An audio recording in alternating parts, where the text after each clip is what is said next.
Welcome to Bitstorm, a comedy game design podcast by two guys who know nothing about comedy nor game design. I'm Trevor Scott, and with me as always is Ben Slinger.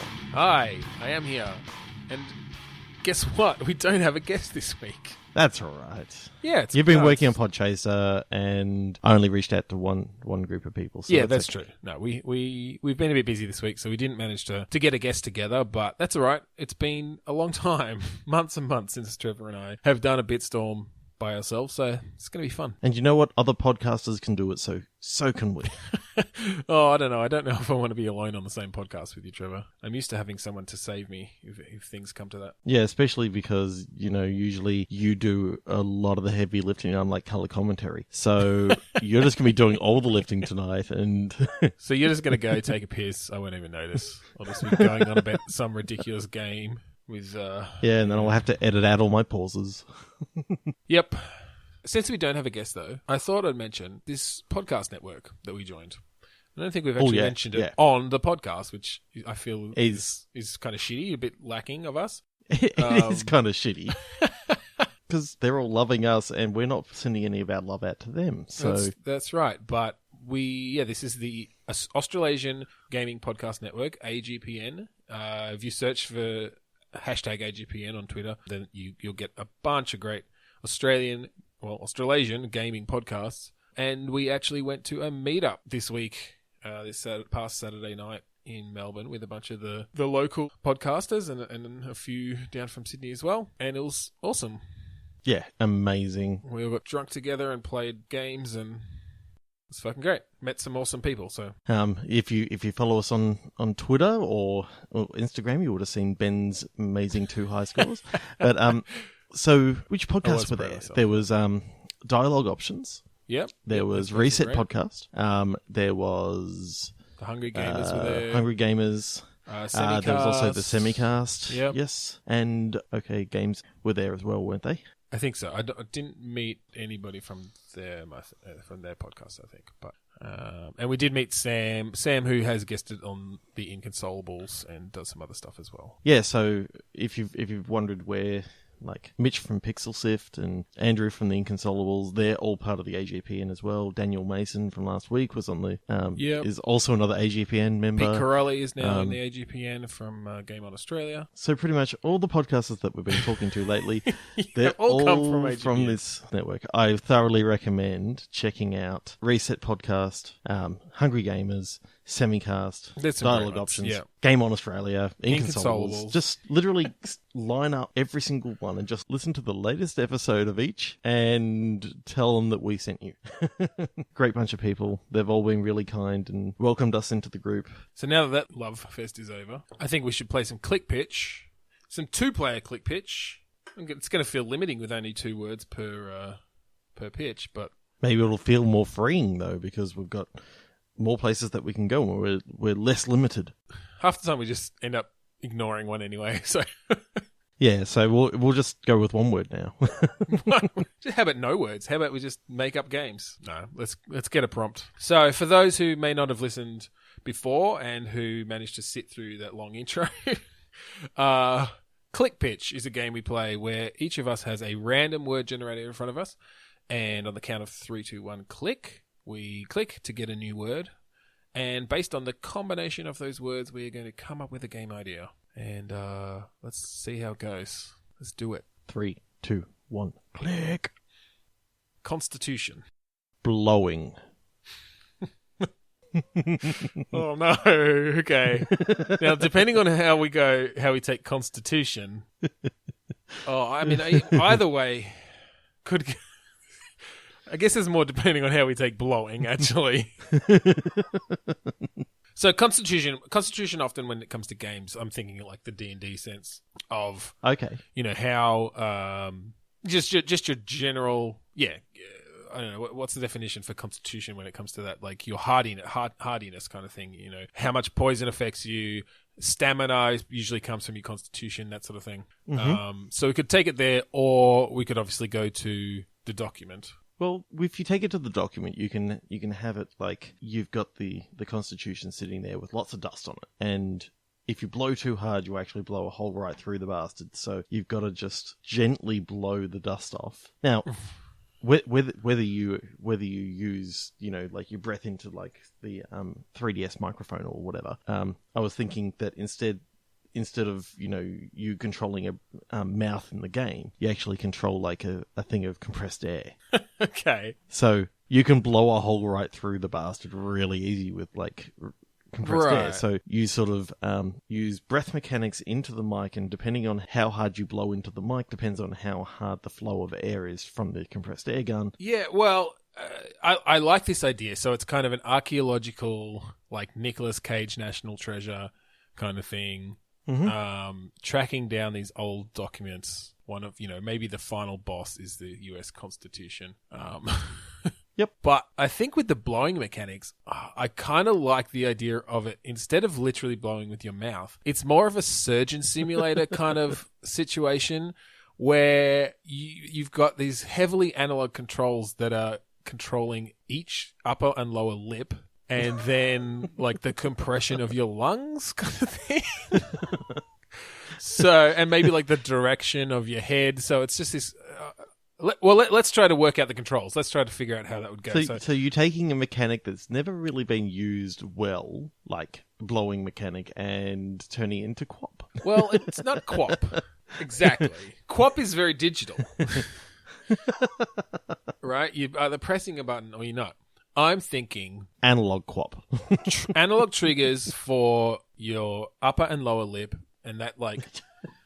The more it holds down, the more your lips are pursed. But if you do it too tight, then you're like, if you do a powerful breath of air, then it's going to like blow the back of your head. Yeah, it's going to be too, well, it's just going to be too powerful on that piece of paper. It's going to tear right through it. It has to be this really soft breath. But to get that real sweet spot, it's got to be difficult, right? So I'm thinking you're pursing your lips with your left and right triggers in a very analog fashion. And then your thumbsticks, well, one thumbstick controls like your head position. Inverted controls, of course. And the other... Yeah, no. Let's not go down that road. And then the other is like your lungs. So like when you pull back, like down on the thumbstick, that's your breath in. And then you have to let it out, and you can let it out at different rates. And yeah, you have to blow all the dust off these precious documents. They're very fragile. So I'm gathering that you're going to pull back to breathe in, and you hold it there to breathe in. And then you've got to very slowly push it forward. Yeah, exactly. To let out that like slow breath. It's sort of... Okay, I've got a controller in front of me. I'm just going to try this for a second. All right. Oh, getting to that dead zone is like a complete bitch.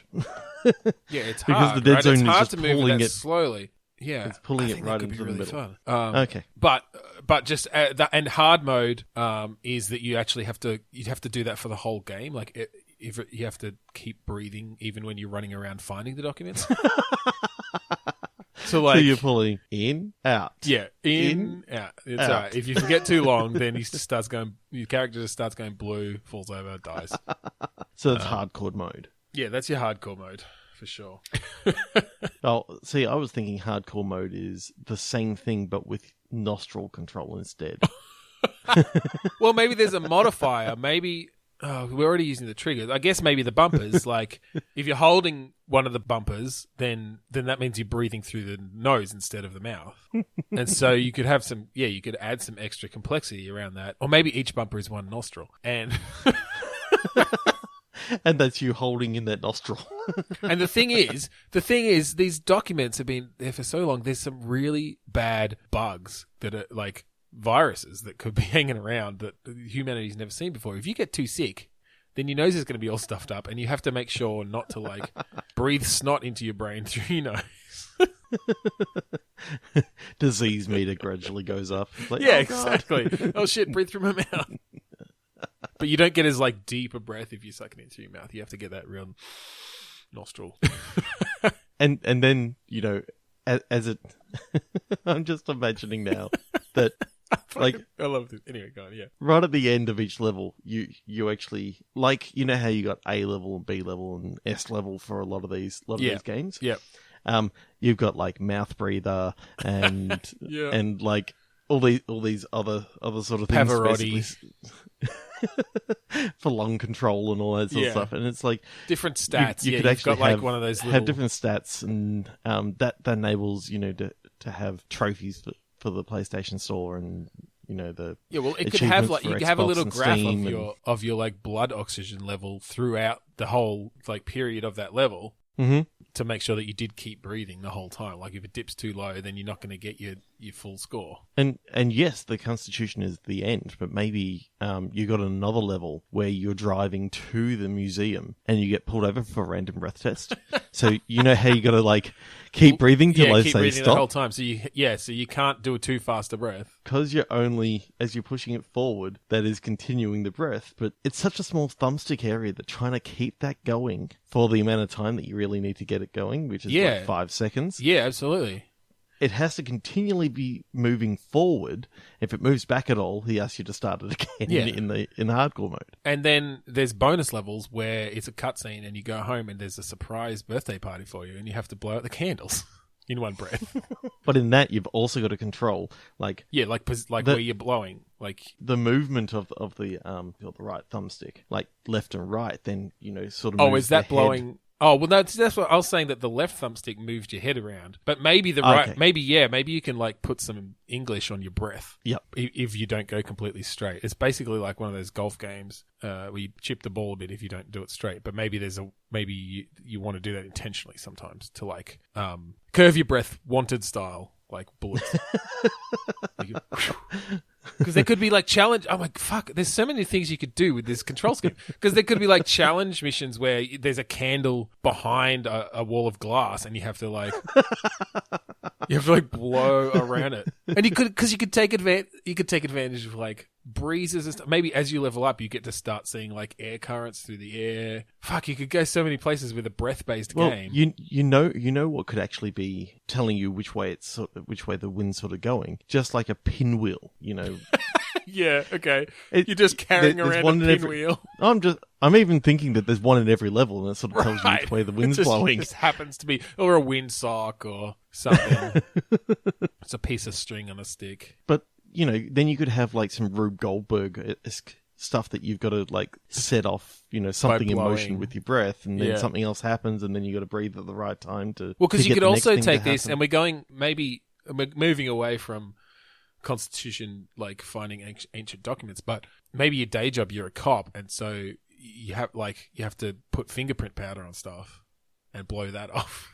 But at the same time, you've got these like special, like super practice blowing superpowers, and you use that to help solve the crime. Yep. So as you said before, Constitution can also be like your health score and all that sort of stuff. Yeah, so, yeah. We can go away from the Constitution as in US Constitution. That's like the boss level. The health, and you're blowing on old documents, you're gonna get diseases and stuff. Well, and that's and bringing back, down, even just bringing back that idea I said of your like blood oxygen, if you don't keep breathing well enough, then that affects your stamina and stuff. It affects your strength. You have to get it back up to a good level by breathing normally. And you can't breathe too fast because you like hyperventilate. You just got to keep that even. Maybe not throughout the whole game, at least not on the standard modes, but when it counts. Yeah, when it counts. Like, you can't keep a breath going for 50 seconds. Like, that's just impossible. Well, that's it. And you can't hold your breath for too long. Like, you can't pull back on the thumbstick and then get distracted and not let it go, because your vision will just start going black and game over. You die. If you hold back for too long, he keeps on trying to breathe in and in and in and in. And eventually, like, you see the tunnel vision sort of coming in because he's trying to breathe in too much, and you can't hold the breathe out for too long. I think we're thinking quite slightly different. I think that when your thumbstick hits, and we're going really into the minutiae of this control scheme, but when your thumbstick hits the back, I think that's the limit. I think that's your lung capacity. So it's all about how slowly you can get there while still actually moving it. And then just like we were saying, you have to breathe it out really slowly as well and push it forward really slowly. But that's about sort of how, and then when you get to the top, that's when you've run out of breath. So one more thing before we move on. Yeah, because we really what about the obligatory water level? Yes. So it is about holding your breath and then holding your breath and letting the bubbles out. Letting the bubbles out just as you go. And it's sort of like an on-the-rail shooter sort of thing. Yeah. Because obviously we can't control everything. But you can sort of... run out of move your head around. But if you're not letting the bubbles go at regular intervals and that sort of stuff, how do you get more air? Or do you get to go up to the surface? You got like a panic button that you can press maybe, and that sends him up. But again, but like someone's shooting at him, or there's some reason he needs to stay under the water, or he's like trying to hide. And the longer you can stay under, and if you let the bubbles go at the wrong time, then we start shooting at you. And but this game fucking rules. I don't know if you've ever gone underwater and tried to just hold your breath and not just let it all out. It's really, really hard to just sit there and not let a little bit out at a time. If you let a little bit out, you sort of relieve that little bit of pressure. And it's like, let a little bit out, let a little bit out. I usually find that I can hold my breath a lot longer by doing that rather than if I just let it all out at the start and it's like, nah, I'm going to last 5 seconds. Yeah, that's definitely the trick. It's basically, it's good. We get to use that same mechanic. There's so many ways we can use that. Fuck, that game's awesome. All right, we should move on. We've talked about a game about breathing for too long. Oh, actually, there's another usage. You're recording a podcast and you have to make sure that you don't take deep breaths right in the middle of your fucking conversation, because then whoever's doing the editing has to cut them out. All right, 3, 2, 1, click. I got to say it for once. Spending. Stagger. Spending and stagger. So I'm going to take the first part and go stag, and it's a stag party. Okay. All right. That's fine. And it's all about managing how much money you're going to give out on each activity, because you've got a limited amount. And you have to get the most everyone has to have the most enjoyment of the party. Like, you're going to maximize everyone's enjoyment of the party. But some people aren't into strippers. Exactly. And you also have to make sure that the people who really like to drink don't drink so much that they ruin the party or pass out before the end. I suppose, is it a management sort of thing in which you're planning the stag party and then you see how it goes as you go, and there's mini games that you can play during it? Or is it more... Yeah, no, I like that idea. It could kind of be fairly simple. These fairly simple scenes. You get to plan out the activities from a certain set of activities. Go-karting, paintball. Laser hunt. Well, boys' weekend. That's your marathon level. But just going out drinking, going to the strip club. I mean, these are the later ones. Playing poker, going back to the hotel. Yeah, playing poker, smoking cigars. You gotta figure out which alcohol to buy, and then during the course of the level, you get to decide who. Maybe you're basically acting as bartender as well. You'd have to decide who gets what drinks when. Yep. But if you turn them back when they ask for it, they'll get pissed off. So there's a balance. I'm just wondering, do you need some money for hospital expenses and maybe hotel costs for the Vegas level, where the obligatory hotel destroying scene actually happens, and therefore you've got to have money left over for that. Maybe you're a stag party planner, or maybe you've just got lots of friends getting married. So and your best man as you go up levels and levels, you get. Maybe you're just getting... Maybe it goes up if you've got richer and richer friends getting married, so you get more budget. Or maybe it's just that you're... once you start, your reputation starts getting around and people want to give you more money. Everybody chips in a certain amount, but they're going to want to chip in more because they know it's going to be awesome based on how you've done it in previous stag parties. So let's go through sort of because... I'm liking where this is going. Let's go through the steps that you'd take while playing the game. So I think you start off, you're on your first... wedding. So the opening scene happens, and someone's come to you and said, I want you to play my stag party. Yeah, I want you to be my best man, basically. And you go out and you've got maybe a little dossier saying, Mike loves go-karting, alcohol, strippers, and they're the only things that you sort of get. But you can only sort of choose depending on the budget. You get to sort of set the budget and whether people are gonna really want to do this. So you got different qualities, and there's got to be some hidden stats too that you don't necessarily find out until a certain stage through the party, and then maybe you have to improvise a bit later on to make sure it doesn't just go to shit because it turns out that they don't like strippers. And that was the false lot of info that maybe Barry really, really likes the strippers, but Mike absolutely hates them. Well, yeah, that's it. Barry slipped the information. Yeah, so going back, I think I think character customization can play into this. Doesn't have to be super in depth, but I like the idea that you have either you can customize yourself, and then the grooms are randomly generated in some way, or you can customize them as well. But I think like as you do each groom, well, basically like the game gives you a pool of friends, and these are all the people who are going to come to these Stags Nights because it's this group of friends. And so you're going to get to know these people. But yeah, you only find out the information about them as you go along. You get a little bit up front for whoever's Stag Night it is. And then as you go, you realize, oh, yeah, like Donovan, if you give him tequila, he's just going to go completely off the rails. So, you know that for future Stag Nights and especially for his own one when that comes up. Yep. So yeah, I'm thinking the first one is just like super low budget. It's like they could only afford $5 each or something like that. And yeah. So you get you've like got to really a keg. Stretch that out. You've got a keg that you could get. It's in someone's backyard. You had to, you bought a pack of cards.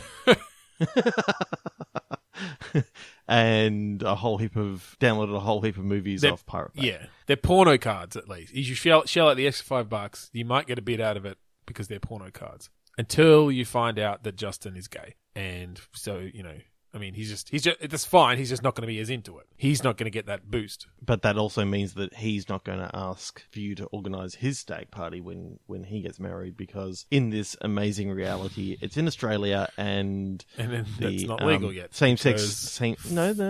same-sex laws have actually come into effect because this is an enlightened Australia. But didn't you say he's not going to ask us?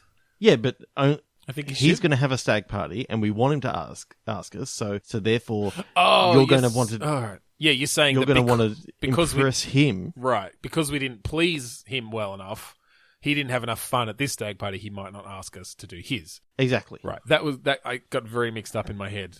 Now I understand. Yes. Yes, it was a very simple concept that somehow you fucked up. Well, because I thought you were saying. And this is going into too much detail about this one thing, but I thought you were saying that he's not going to invite us to his stag party, and I thought you were going to make a comment that because we're in Australia, same-sex marriage isn't legal, and so we can't, and that's ridiculous because it should be. But you were sort of going the other way. You were saying that I was going the other way, that this is an enlightened Australia and not right. A fantasy world. In fact, no, fuck it. It's in America because they're actually more enlightened than us in that respect. Well, yeah. Because it allows for the Vegas trip and all that sort of stuff. Okay. I think later on, I mean, in one of the last levels, you got the dead hooker to deal with, and that's going to be an absolute bitch for you to actually deal with. What? Yeah. I guess. Anyway, it's like this. This is where the whole game has been leading up to. And it becomes, that movie, Very Bad Things. I do know that movie. Yeah, Christian Slater, Cameron Diaz. Right. That went off the rails a little bit. Now, but I like this idea. Let's keep going with it. Yep. Yeah. So as you go on, you get the same group of people. So yeah, you start to get to know people, and and you get more money each go round, so you can splurge a little bit more. So you've got your planning phase. It's kind of a bit like Rainbow Six. You've got your planning phase where you're setting out the different steps of where the location you're going to be, the activity, maybe how much. Breach point. Breach point. Yeah. Oh, jeez. That's also in the hooker level. Jesus. And you might have to say up front, like how much each thing is going to cost. So you use, X amount of your budget, but then you've got your on the go, like your actual live run as it's happening, and you're going to have to pay for things during that as well. It's like tipping waitresses, it's paying for drinks and food and other things that come up, bribing people to get you in places that are that you might not be able to get otherwise. That are full up because you didn't know that they wanted to go to this particular bar or this particular night. Yeah, or you could even, there's just random events that get thrown in. Like, there's a function on that night at the bar you wanted to go to, someone else's wedding. So you bribe the bouncer and you crash it. And it that could go really badly. Like if for whatever reason and I don't know how much detail you go into these. Like it could just be one of those random things based on their stats, and it just tells you the outcome. Or you could have some sort of mini game where you have to stealth around and pretend that you belong in this wedding. It could turn into this epic stag night that is told through the ages of how we crashed this wedding and drank all their free booze. Or you could get busted and you got kicked out in your ass and you were stone cold sober and it just fucking sucked ass. So I was imagining that after you've gone through the planning stages, because you were talking Rainbow Six, it was going to then turn into a first person sort of game where maybe you're the driver, that you're driving these people to this place in your party bus in this particular instance. Yeah. And so you drive to this location, you get out, you bribe the guard, you're having to interact and sort of listen into some of these conversations as you're going. And then, it's a proximity to the groom to be. It's a proximity to the best man. And you've got some way of keeping tabs on their mood and their alcohol level and that sort of thing. Whether it's it's a game, so you get stats to help you. Yeah. Yeah, and you exactly. And it can be things you choose your method of transportation. So if you got to get around, if you got to squeeze into Barry's fucking beat up shit machine, then the in between locations, they're going to lose a lot of their buzz and their sort of enjoyment level. Whereas, if you shell out for the party bus, it's going to be more expensive, but that's actually going to go up in between. Yeah, and if you are in Barry's Datsun 120Y, then yes, you are going to have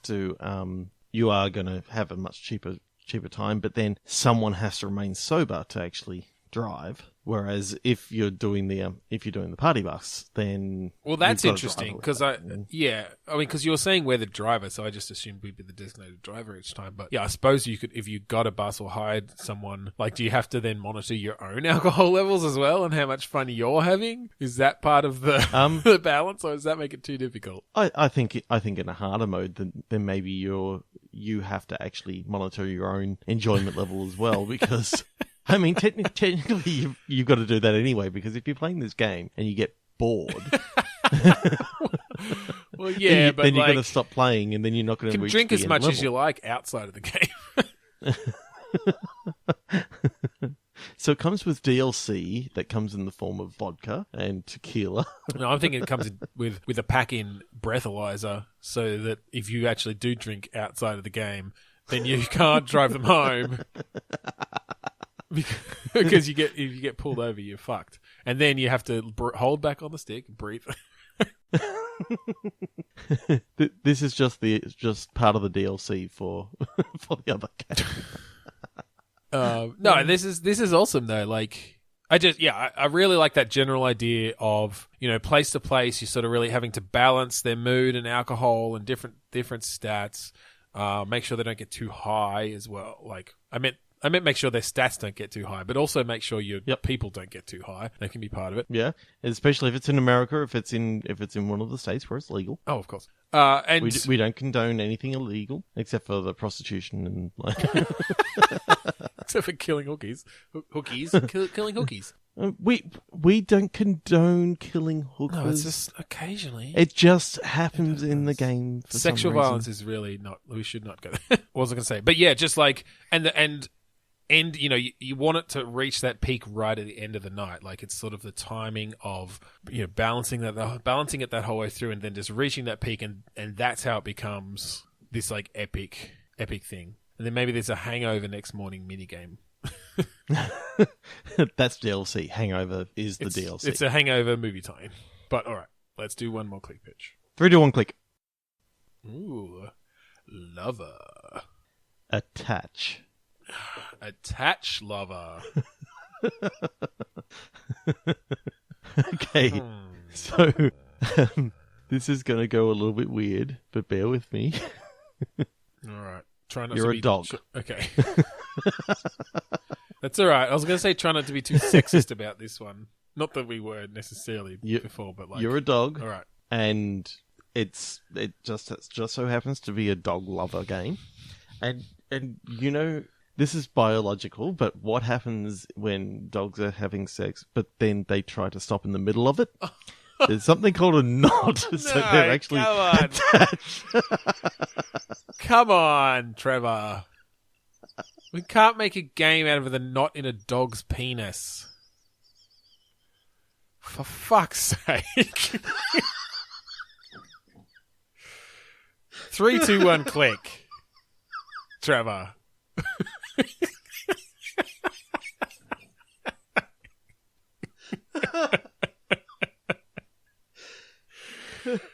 Oh, Jesus. I can't believe I got all the way through that without actually stop laughter. So, attach and lover. Should we just click again? I think click again. You already did. You already said 3, 2, 1, click. Yeah, go from that then. All right. Approval. Paging. Paging, Dr. Approval. Paging. So, I mean, it could be said in the 80s, and everyone's got pages. Some sort of mechanic around having to find a phone after someone's paged you. Sorry, dude. What? What did you think of now? Still the same thing. That's the same idea. How do you get dog penis out of paging and approval?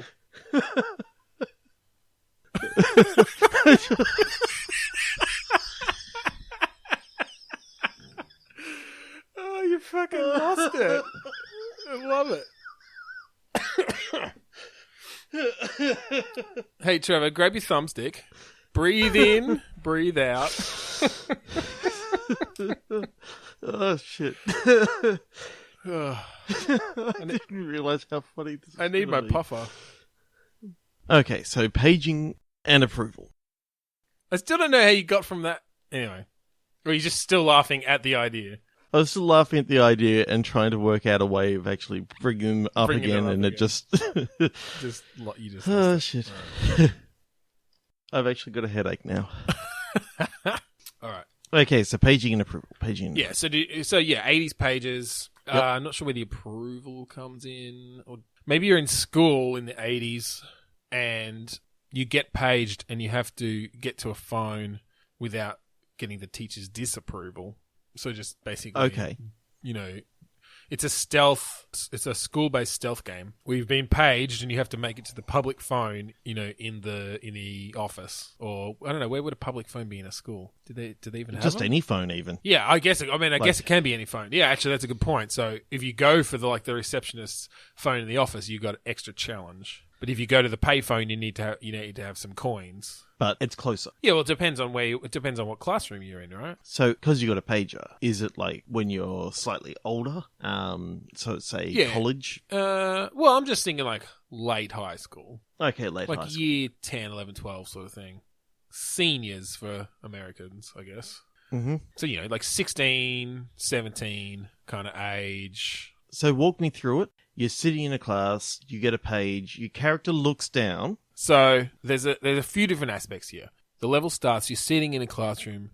From a meta gaming point of view, you know that a page is coming. So one of the aspects as well is that you have to turn it off quickly enough that the teacher doesn't get pissed off by the sound of it as well. Yep. If you leave it going too long, then you're going to get the teacher's attention. It's going to make it harder to sneak out. Maybe you can switch it to vibrate, and then you literally have to use like the rumble on your controller to know when it's going. Mm-hmm. What about those keyboard and mouse people, though? Fuck them. I don't know. Turn your speakers up really loud. It just like does a low frequency hum. I don't know. We'll let the devs figure that out. Maybe it comes with a peripheral. Maybe it comes with a pager, and it just literally sends a page to it. For some reason today, I love the idea of like analog controls for stupid things, because I'm thinking you've got a button to just turn it off, but then you have to use the analog controls to make your character look down at it to see who it was that paged, or to see the number you have to call, and you have to make sure that the teacher doesn't see you do that. I mean, I guess technically you would wait until you're out of the classroom to do that bit, but I don't know, maybe not all calls are necessary for you to do right away or something. Maybe there's some sort of false positives that come up and it's just pager spam. Oh yeah, I'm sure that was a thing. One of them is your brother going, "What do you want for dinner?" So just sidebar, I never had a pager. How the fuck does a pager work? It's just like a really short text message thing, right? Yeah, that's what I thought it was. Actually, that's not true. I did have a pager. I had a pager for work, so I guess I know that. Yeah, you can send like, I don't know, like 32 characters or something. It wasn't much. Most people just sent like a phone number to say, "Call me How did people like type in? Where did people type in what to send to a pager? Oh, I've got no freaking idea. Maybe we can get the devs to work that out, and then that's another part of the game that, like in an asynchronous multiplayer sort of thing, you can send out a whole heap of pages to these people, and then you get a page yourself. So you can. Sorry, I'm looking up pages to see how people how it was sent. I still can't see it. Anyway, sorry. Start that bit again. Multiplayer. Yep. So maybe I can be sending out pages to people, some of the fake stuff, right? And each fake one just goes out to different people. Right. Oh, I see. So it's sort of one of those things, just like if you're online, you might get actual pages from other people playing the game. Okay. That's cool. You just enter them in. It doesn't necessarily go like who you're sending it to, or yeah. You create a page and it goes out there. We've got to have some sort of like awesome technology in there to stop lots of swear words and things that are not appropriate. Or not. They've only got so many characters on like one line. How much can they do? I guess racial slurs and things. And then all of a sudden, this game was banned for allowing kids to see the N, the C, ESRB and the F does word. not monitor online communication. We don't have the ESRB here. What's it called here? I don't know. Australian classification or something. The arseholes that block all our games. Yeah. So you have to look at the pager, determine whether it's something you need to, like if there's a phone number, then you need to call it back, right? Or if it's like mum saying like, well, your girl, 911. Yeah, like girlfriend 911. I don't know, whatever. Someone saying 911. Yeah, your mum saying 911. So it's like, oh shit, I need to get out of class. Maybe there's an aspect of you've got options. You can try to sneak out of class, or you can just raise your hand and ask to leave. Or maybe you get like one freebie of I need to go to the toilet, teacher, and they let you go. But if you do that too often within a class, because maybe you get multiple pages per class, I don't know. But if you do that too often, you can't keep using it. But maybe there's like a conversation tree where you can convince them that's an emergency. So I'm thinking American system here. So there's hall monitors that you got to watch out for. There's they probably teachers roaming they probably the do that hall here too at fucking private schools and shit. I reckon. I bet they do. Anyway, yeah, the high school that we all know and love from American pop culture and television. I don't understand how hall monitors can actually work. I mean, aren't they supposed to be in class? I don't get it. I don't know. Is it when they have free periods and they give up their time to do that or something? Because maybe they do. Yeah, you have to dodge the hall monitors. That's part of the challenge. Then it becomes this stealth game, and you have to find a telephone. Or maybe it's not even that you have to find a telephone. Maybe there are different missions that you get. So maybe, and some of them involve finding a telephone, but some of them you've got codes. Like maybe you're a fucking drug dealer. Mm-hmm. Or maybe you can be, or maybe you're just buying drugs. I don't know, like missions where you have to get to a certain place and meet someone or do a certain thing. Yeah, it doesn't necessarily all involve telephones and calling someone back. That's cool. I like that. Where else can we take that? Is there anything else there? Again, like character customization would be cool to add. Like there's just all those nice little features on these sorts of games. Yeah, because it's a stealth game and all that sort of stuff. It's always very hard to get stealth working right. Yeah, that's true. I mean, I suppose you've got the two aspects of the stealth game. You've got the sneaking out of class aspect, but then the harder part is actually sneaking back in and making sure that she didn't realize that you were gone the whole time. Yeah, that's true. Maybe you can like set diversions and stuff, or page someone else in your class to like do something, set a fire if you're in science class. Maybe that's one of the levels. You can actually go, okay, put this chemical in here, create this massive explosion, and sort of sneak out, answer the page, and everyone else is and if you're evacuating the enough, classroom, get back and then in you before can the smoke clears. Yeah, yeah, that's cool. So yeah, there's lots of different ways that you can do that. Yeah, that's awesome. I'm seeing a lot of the ideas are damage to property and all that sort of stuff getting sent to the headmaster's office, and and then you just don't happen to go straight to the headmaster's office. You check that out the could page even be a first. strategy. Is you need to enter a page. You want to get out of class, so you just get sent to the headmaster's office. Do something in the class. You get sent there too many times, you get suspended. Yeah, exactly. So there's penalties, and yeah, that's cool. There's a lot you can do there. But no, I do like school-based games. I feel like it's ripe for interesting game mechanics set, and just a slightly different setting. Brings it home a bit more. Mm-hmm. Although now let's add wizards. No, I'm just kidding. It's you did that one Harry Potter. It worked then. Veronica Fizzlesticks isn't going to work now. No, I'm doing it every game from now on. Just add wizards. That's what we should have called that episode. Just add wizards. I think it's about time to head into the Eye of the Storm. This is Eye of the Storm. We're just going to do a little bit of housekeeping. You know, you can find us on Twitter, Facebook, Instagram at BitstormCast on all of those. We love any comments that you have for us. If you've got any ideas based on this week's prompts that we completely were blind to, tell us. We'd love to hear other people's ideas. We are on iTunes. Rate, review, subscribe there. We would love to have some more reviews on iTunes. Yeah, let us know what you think. And on Facebook, for that matter. Yeah, let us know what you think, for sure. Any feedback is good because it makes us feel all warm inside. Makes us feel special. Feedback. And just talk to us, please. We're lonely. We have a website, bitstormcast.com. We have all the episodes there and all the links to subscribe and all that sort of jazz. We'd like to thank Kuradust. Speaking of jazz. Not really jazz. I think that's a little bit more hard rock and all that sort of stuff. I'd like to hear a jazz version of some of our tracks.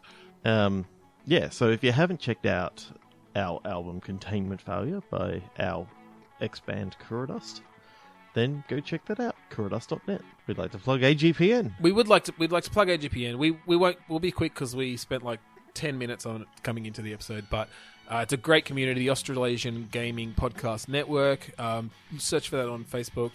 Search for the hashtag AGPN on Twitter and just find lots of other great gaming podcasts. All right, let's get back into it. Now. We're going to do our movie tie-ins segment that we did last week with Dan Mason, and we've done a couple times. Well, we've done once or twice before, way back in the day. And this is a segment where we take movies or TV shows and come up with the game tie-ins that should exist for them, whether they've had them before or not. We're going to make them. We're going to make them better. So we actually put the call out on the AGPN Facebook group this week, just before recording, to get some ideas from AGPN members of movies that we should do, and we got a bunch of great suggestions. Trevor, do you want to introduce the first one? The one that made me literally laugh out loud the most was Pete Corelli's suggestion of Debbie Does Dallas. Yeah, yes. Let's go. Pete Corelli from Game On Australia's just Debbie Does Dallas. So, I don't know about you. I haven't seen Debbie Does Dallas. It's obviously... Neither have I. It's obviously a seminal porn movie. So, I haven't seen it. I looked up the Wikipedia page for it. Okay. Can I tell you something? Looking at the plot section on Wikipedia for a porn movie is quite amusing. But basically, the idea is that it's a bunch of teenage girls who are trying to get to like cheerleading camp or something, and they decide they're going to raise money by doing a bunch of jobs, but they figure out that after getting into a few sexual situations, they can raise money by fucking people, basically. Okay. So, it's basically a time management game, right? It's like a business. Okay, so at the start, you're organising between like bake sales and washing people's cars and, I don't know, going door to door with like cookies a la Girl Scouts. Yeah. Maybe chocolate fundraising and then blowjobs. I'm really uncomfortable with this. I know they weren't teenage girls like actually filming it, but they're supposed to be high schoolers. I don't know, Pete. I think you fucked us on this one.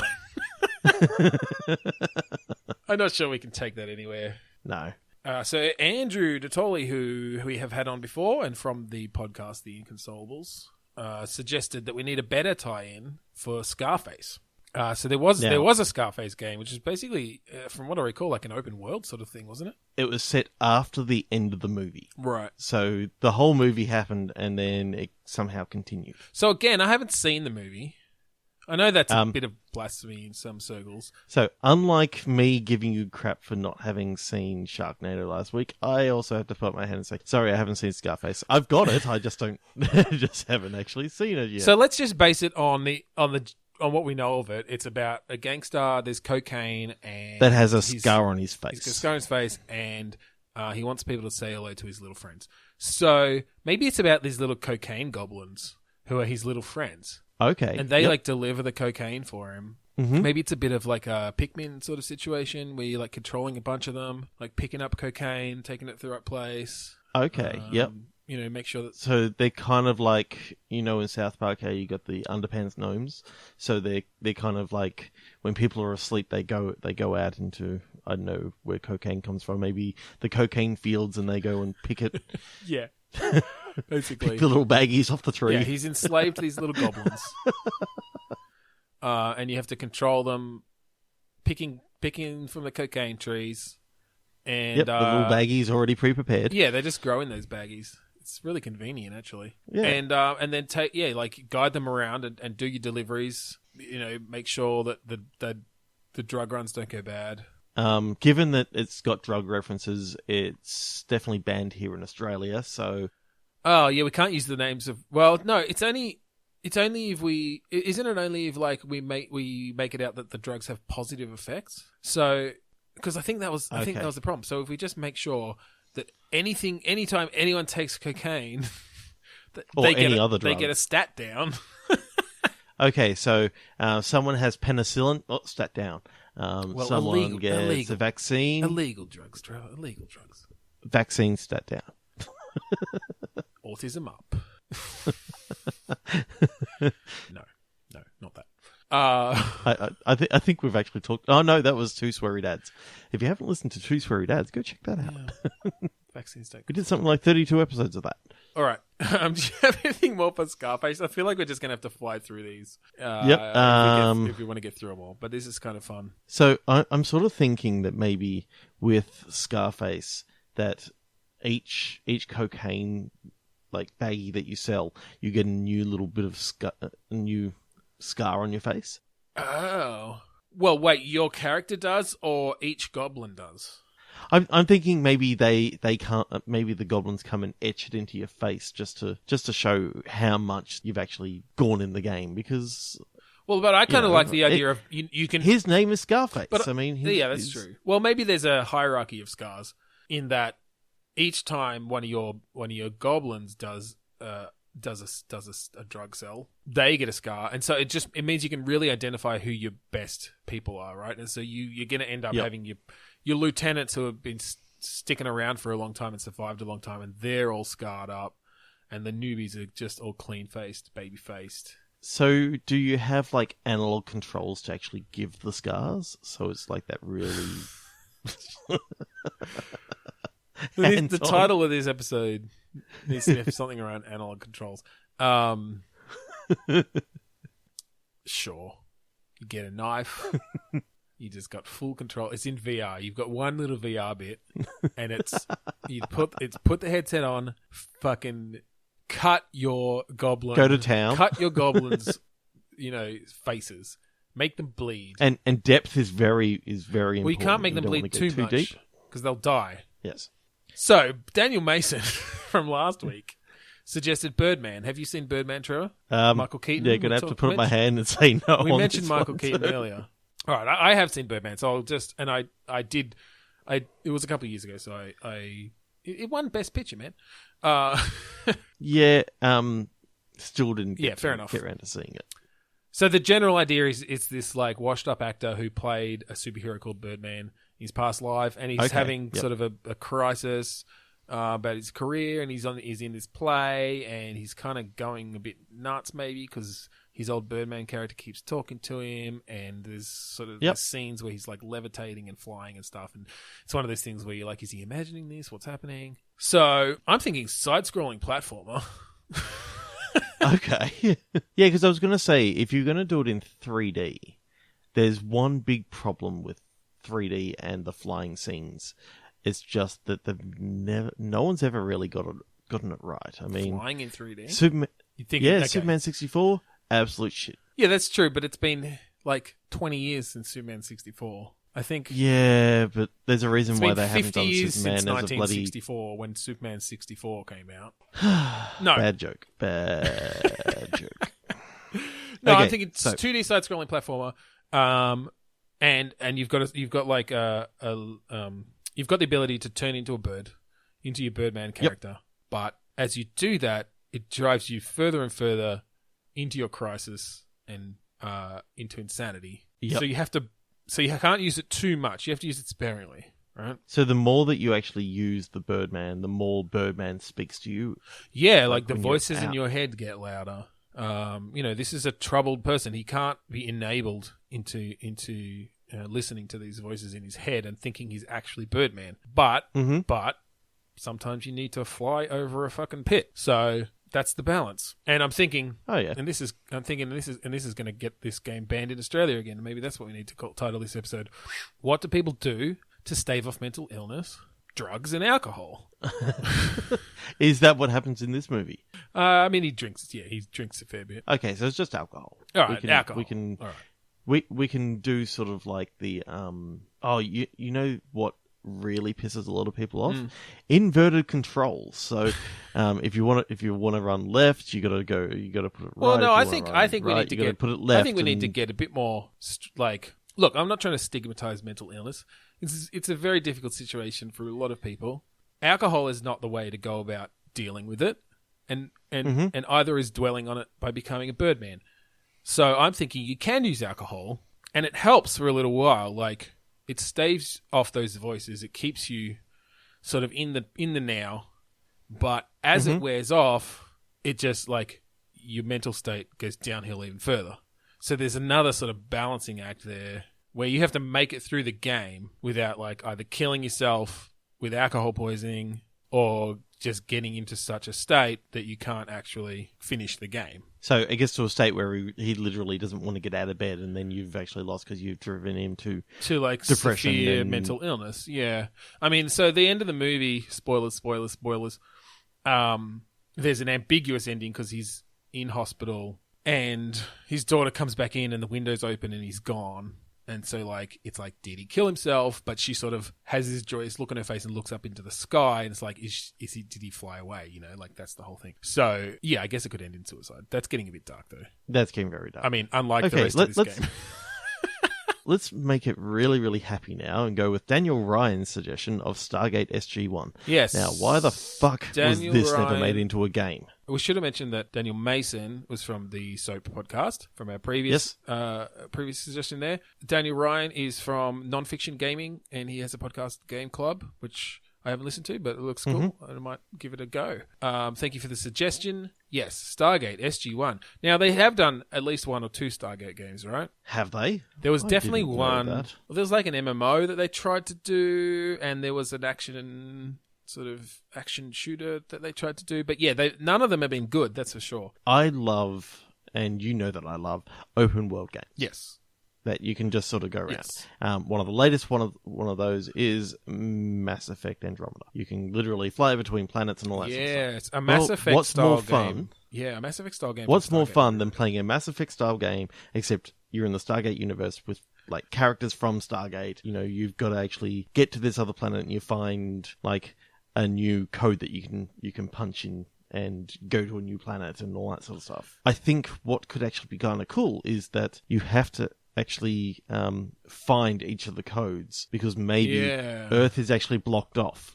Once you actually get out onto the first planet, Earth all of a sudden gets blocked off, and you can't actually dial Earth. So you're trying to figure out how to actually get back to that happened Earth a lot on the show, didn't it? They'd have to go through 5 other planets or something because it was blocked for certain reason, or they'd have to jump around a whole lot to figure out how to get back to Earth. Yeah, that's a cool idea. So I'm thinking what you've got to actually do is work out how you can get to the Asgards. Oh yeah, the Greys, basically. Yeah. And they can fly you back. Right, because they started bringing in all the fast and light travel and stuff when they met the Asgards. Yep. Yeah. Okay. So the idea of you've got a very limited lot of gate codes that you actually know. So you've got to go through a number of different planets working out the gate codes. Yeah. And kind of in typical style, maybe you don't have everything to do everything on that first planet. So you have to remember, okay, there was a puzzle here that I couldn't solve because I didn't you got to get back there. X thing to finish that puzzle. So then when you find it 3 or 4 planets later, then you go, oh, I can go back and I can see what was in that, can go straight there, cave. Yeah. I'm thinking on each of the planets you got maybe fast travel. So it's not just all walking around and all that sort of stuff. Kind of like, how Skyrim, once you find a place, it marks yeah, that makes sense. So are you thinking, like, gameplay-wise, are you thinking Mass Effect-ish, like basically RPG, but with action shooter sort of mechanics? Yeah. Either Mass Effect or it's Skyrim with lots of different worlds. Right. Like, I'd love it if each of the worlds was sort of the size of Skyrim, but there's like 7 or 8 of them. Can you play as what was it, the Tok'ra? I think right at the start you get to customize what character you're going to be. You're the new member of the team. All right, so you get to play alongside Daniel Jackson and fucking Samantha Carter. Samantha Carter. What's the main dude? Jack O'Neill. So, okay. It's one of the later series where Jack O'Neill is actually taken over from Hammond. So he doesn't come on all the right. Just because you don't think we'll be able to get Richard Dean Anderson to voice him. Well, I think Richard Dean Anderson will do his voice, but he won't want to do all of the game. Right. So he appears at the start and at the end. Can we get some DLC that gives you the Kurt Russell skin from the movie? I don't know whether that will be taken very well by the by the fans of the show. Fuck them! Come on, it's DLC. But I just don't understand why. Whenever they go into these sort of Goa'uld, that's what are the Tok'ra then? That's the guy. That's probably something else. Oh, that was what's his name? What's the fucking alien's name? It's because we haven't seen it in a long time. Teal'c isn't Teal'c a Tok'ra? But he's also got a Goa'uld. All these fucking apostrophe. Yes. No, wait, he's a Jafar. Jesus Christ. Who the fuck are the Tok'ra? I don't care. Whatever. Stargate. They should make a game. Yes. Why haven't they? I don't know. Is that it? I don't know. No, we should keep going. So given that it's SG-1, they didn't really have melee weapons at all. So it was sort of shooting the whole time. Didn't they have those like taser thing? I guess they were long range too. So depending on what character you want to play, whether you want to play a Jafar or you want to play human or whatever. Well, you definitely got melee attacks. It's just like even Teal'c had like his staff blasted shit. Yep. Yeah. So I'm kind of seeing almost a Mass Effect because it's got guns, but it's just based in the Stargate universe, and that's pretty much what I want. Yeah, you can't. We didn't need to do the last like 5 minutes. You just had to say Stargate, Mass Effect set in the Stargate universe, and that was it. Yeah, that's what I want to play. That'd be awesome. Yep, 7, 8, 23 worlds, all good. Just keep on releasing new worlds. Like if you know some of the symbols for ones from the TV show, put them in as Easter eggs. Put them in as Easter eggs. You can't go very far. Maybe you get marched out straight away. But the fact that you can actually get there and like talk to someone, and I know. Speaking of, I reckon that could be fun. Speaking of penises with knots in them, they had that gun that like. All right, we have one more suggestion. No, 2 more suggestions. 2 more. All right, let's go through them. So, David Shark from the Semicast. Well, first he suggested Super Mario Brothers the movie, but we did that way back in episode 1, so now you have to go listen to it. Go check that out. But he put a second suggestion, Night Shift, which I haven't seen it. But I did look it up, and it's a 1982 comedy movie with Michael Keaton, and it looks awesome because I fucking love 80s comedies, so I'm going to have to go watch that right now. So, I don't know, should we go off like the Wikipedia? Oh, hell no. Or we'll just go off the name? So, the name Night Shift. It makes me think of horror. Okay. So, it makes me think of Stephen King. I think of Five Nights at Freddy's. So I'm thinking a security guard because that also makes me think of Night Shift, right? Yep. And I mean, you could do some real interesting horror around a security guard walking around an abandoned whatever at night. Mm-hmm. Things jumping out at you. You've got your torch or flashlight for the Americans. So remember that game Eternal Darkness? Yes. Where like the sanity effects and stuff? Sanity effects and that sort of stuff. So the more that you're going around this place, you start seeing things in the shadows, maybe. Yeah. And you put the torch over there and there's nothing much there, but you start hearing things. Move the torch over and there's nothing out of place, but it's all just, is it in your head? Is there something actually going on? And this needs to be there's a lot to go with that. I was going to say this needs to be a VR game, but I feel like that's almost too obvious. Yeah. Because there are people doing that. And we've sort of talked some of that sort of stuff in the past with VR horror. Yep. I don't know. How can we make this different? What's interesting about being a security guard. I mean, you've got your monitors, but then that's very Five Nights at Freddy's. I mean, Five Nights at Freddy's basically is a security guard, isn't it? Yeah, I want to stay away from the single room because that's... No, I wasn't thinking single room. The gameplay elements from that, I'm not a big fan of. I like the idea of being in the fray. You're walking around. There's a certain... Like, every 5 minutes, maybe you've got to be able to do a complete lap. But, and sort of maybe even check in to certain places as you go. I feel like this is a little bit samey to things I've seen. I'm gonna give you an alternate suggestion. And it's still horror. But the other thing I think of with Night Shift is like a 24-hour convenience store. Oh, yeah. And you're the sole, cashier, clerk at a 7-Eleven style store. But this same sort of shit is maybe happening. Like, maybe you get just the usual late night people coming in and you have to serve them and stuff, but then you'll get people coming in who are just a little bit off and like start saying some weird things that make you think something's going on. And so maybe you can like go out and just, you can't go very far, but you can walk around the store. You can walk out, inside the store, you can walk outside and like check things out. Maybe at one point the lights fucking go off and you have to go and check the fuse box. Like, there's a lot of opportunities there for interesting horror, but not just jump scares, like creepy stuff with the people who come in and that sort of thing. Like some real, I don't know. So you see like a guy in a hoodie sort of come in and you start going, okay, is he going to rob me? And it turns out that he's not. But then, the yuppie business guy comes in and then happens to pull out a submachine gun and rob you, that sort of thing. Well, so you never know, or like, by the look of the characters.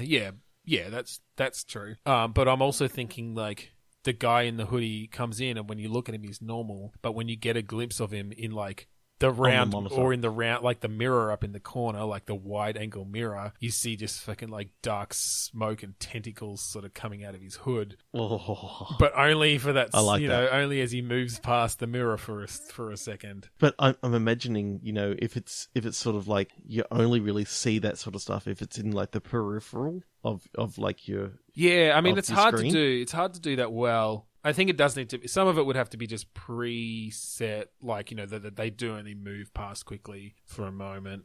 You could definitely have you could definitely have a sense of, if they're not looking directly at it, it doesn't show up or it's not as obvious or something. I like that idea of having to sort of balance almost mundane tasks. Like, you still have to serve people to, just basic stuff. Kind of like they come in, go pack of cigarettes, and you reach up. You get but there's going to be that building dread that something's going on. You never know if the next customer is going to be something fucked up or just someone regular, Yep. Is there a clock that goes by that sort of tells you what the sort of time is, so you know how much longer you got left on your night shift? Yeah, for sure. And maybe there's certain times of the night, or maybe you start discovering or start realizing that at certain times of the night more messed up stuff happens. Or maybe there's sort of a story across each night. Maybe a bit of a Papers, Please sort of vibe where, like, most nights are just, maybe it's even that the first few nights, like, almost nothing out of the ordinary happens. But you got to go out and stock the shelves, and you got you start overhearing people because you got your regulars coming in and stuff, and you start overhearing things that like something's going to happen at like 2 a.m. on a certain night, or so you've got and tune your radio into this because something's gonna. The radio would be cool too. You could have that going the whole time. Like, I'm thinking each night is only maybe like 5-10 minutes max. Oh, yep. Maybe one night you have the customer who comes in who's a regular, so they go, I really need to use the restroom, and they go in there. But then you go and check it. Then you go and check it later. There's and other people. Gone. Like, they never come out. They're gone, but you never actually saw them come out. So and there's like something left in there, like something new written on the wall or something. Yep, that's really cool. Like, you could really do some awesome shit with that. And I'm thinking it's pretty much a single narrative. You could put some procedural stuff in there to mix it up a little bit each time. But I mean, like Papers, Please, you've got your regular gameplay elements, but it's building into this overarching thing where there are specific moments where things happen. But yeah, just the first time playing through it is going to be this really interesting build of, because you'll introduce your regular characters and you can get friendly with them, and you could bring in some stuff where it's like, is this regular character like part of this whole Cthulhu-esque fucking dark horror shit that's going on, or are they going to be just as fucked up by it as you are, sort of thing? Mm-hmm. Okay, so I really like this idea. I'm just trying to think what other small tasks do you have to sort of do each night? I'm thinking... Change the coffee. Change the coffee. Fix the sleeping machine when it dies. Yeah, you could just have some really regular maintenance tasks that happen. Like there's a like fluorescent light that always flickers that you have to just go... And you've got to go get the ladder. Yeah, you have to go and whack it. go fix it up. And maybe when someone comes in to get their fuel, you get a little buzzer when they... Yeah, you have to... When they lift the handle, so you got to go flick the button so that they can actually be filling, but then you got to be checking out there to make sure that they actually come in and pay for it, and if not, then you got to mark down what their license plate number was. And... Yeah, I like, maybe you can go back and check security tapes if you need to, and that sort of thing. If maybe that's license. Where some other freaky stuff can actually happen on... Yeah, well, maybe that's it. Maybe if you do get someone who takes their gas, you have to go back and check the security cameras, because maybe it only keeps like the last... in game, the last couple minutes, but, it's like one of those cycling security cameras for some reason. They don't have much tape. But I just mean that it gives you a time element that, like, oh, shit, you get, like, the buzzer on your console. It's like someone's left without paying for their fuel. So you've got a certain amount of time before you have to go back, check the tape, find their But license. As you're cycling through the cameras, you saw a guy in the corner of your convenience store, and it's like, hang on, I didn't... Yeah, or like you're looking outside, like you're looking at the tape outside to see, all right, they came up, they got their gas, and then like a hole just fucking opens up and their car sunk into it, or just disappeared out into a puff of smoke or whatever, like something. And then you see a little bit of static in the car's back. And it's like, what the fuck is drives going off on? But exactly. Like, you could do some really fucked up shit. I don't know. I don't like the Five Nights at Freddy's of the 5 nights. No, I think it need to be longer than that. You want a couple of nights that are almost completely mundane. And this is why they need to be fairly short levels. Yeah. You're not... But maybe get longer as it goes. Probably as more stuff happens. So the last night, there's just some interesting stuff. If you turn the radio to a certain frequency at a certain time, then you get some extra information. Yeah, well, particularly if you're overhearing conversations of stuff that's going on. Like, yeah, you could have the radio be this ever-present background thing that's tying things together, and you get, you hear things about people who have come in, or they corroborate information, or maybe they don't. Like, the radio says one thing, but then, it doesn't jive with what someone told you in their conversation. So you're like, oh shit. Yep. So my other question is, do you have like a messaging sort of thing going on as well? Like, you've got to be messaging with either your girlfriend or the boss or something like that, a significant other, and if you don't keep up to date with what they're sort of doing as well, then you can actually hurt your relationship with said person. Maybe. That could just be another way to maybe add the boss flavor. gives you an extra thing that you have to do. So you've got to be checking your phone every now and again just to make sure that he hasn't given you another job that you have to get done at a certain time. Yeah, well, I think the phone could definitely be another way to just add flavor and tasks, and keep the story going. Like, it doesn't have to be a specific thing. You get a text and it is just your significant other saying, hey, love you, hope your night's going well. But it could be your boss saying, hey, make sure you do such and such before you close tonight. Yeah. Or your mum saying, like, can you pick up milk? I don't know, Can you please bring home milk? Yeah, and you have to make sure to... Because I want that with my cereal. Yeah. And that could just mundane build into the next night. You scroll back and you've got text from your mum saying, you forgot the fucking milk. I had to eat dry cornflakes, Jonathan. Okay. Well, I love that game. I can't wait to play it, so someone please make it. Yeah, I really like that one. Okay, and our final suggestion was by Sam Harkin, who you can hear on the latest episode of The Inconsolables, or on his own video podcast, Vivid, La La Land. La La Land. I haven't seen it. Neither have I. We really suck with seeing these movies. Okay. That's what happens when we ask for suggestions. How many have we seen? One? Yeah, I think so. Well, we've seen... No, 2. So we're just going to go off the name again? La La Land? Yeah. So I hear that it's a musical. So how does musical actually tie in? Yeah, into a game? I feel like musicals kind of haven't made their way into games yet in a big way. And for fairly obvious reasons. You know, it's hard to... I mean, how do you make that into a game mechanic, for one? Other than, like, I guess, a rhythm game, but that's almost abstracting it to... Yeah, just a boring level. And yeah, you sort of... I mean, musicals are highly choreographed, and when you've got to play a character, you can't guarantee they're going to do what they ask. Unless, I suppose... you make quick time events. Or no, I was going to say if you make that the goal, that they have to be in a certain place at a certain time, doing the right thing, singing the right thing. Yeah, I'm not sure how exactly that translates into game mechanics. Maybe it is fucking quick time events. The ever hated press X to sing.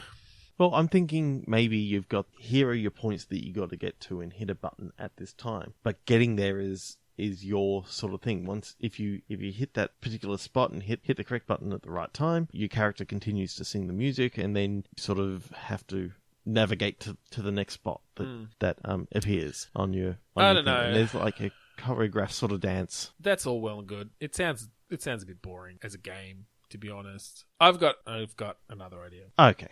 Yep. Go. So, shoot. Dog penis. Dog penis. Fuck. La La Land. So it's a land where everything sings. Inanimate objects sing. People sing. Animals sing. Fucking clouds sing. And there's, I haven't really thought this all the way through, but there's some sort of game mechanic around changing the notes that things are singing at to create like discordant or harmonizing like chords, like harmonies to solve puzzles. Okay. So yeah, you sort of, like I said, I haven't really thought this through past that. How in such a game, how would you go about changing the note something's singing? Is it just that you kind of give it a whack and it changes? So kick that dog and now it's singing in an E. So I'm just wondering, do you have like, maybe it's a magical remote control? Okay. That you can just point it at something and give it change. To me? And yeah, he can be in the game. But you use like the channel up and down to like to go between like the pitches. Okay. And then you can use the volume up and down to move the volume. Or amusingly, I guess this wouldn't work quite as well because of the tempo and stuff, but if you did like fast forward and slow down, you could change their pitch as well. But like it literally, like there's a dog running by singing a song in C and you like speed it up and now it's singing in F, and that harmonizes better with the cloud that's above. How about you've also got a mechanic for later levels that has a pitch lock? Right. So say the dog is actually singing too slow. You've got to speed it up, but then singing the correct pitch, so you can pitch lock it and then speed him up. Okay, that's interesting. So you've got different controls around pitch and tempo, but yeah, until you get the pitch lock tool, they change in accordance with each other. So you slow something down, it gets lower in pitch. All right. So I'm thinking, because it's like a cloud and that sort of stuff, maybe they're not singing full songs with lyrics and stuff. Maybe they're making notes as part of a song. So you're trying to actually, okay, this over here I think is like the root of the entire song. So I need to make everything else match that. Yeah. Or maybe there's a certain melody, like maybe it's sort of a bit of a sequencer sort of thing where, everything in the world or everything in the level is playing a couple of notes repeating over a certain time period, and it's a matter of sort of almost fitting them together like a puzzle. And what you can actually do is also pause things so you can focus on one thing at a time, or at least mute them. I think mute them.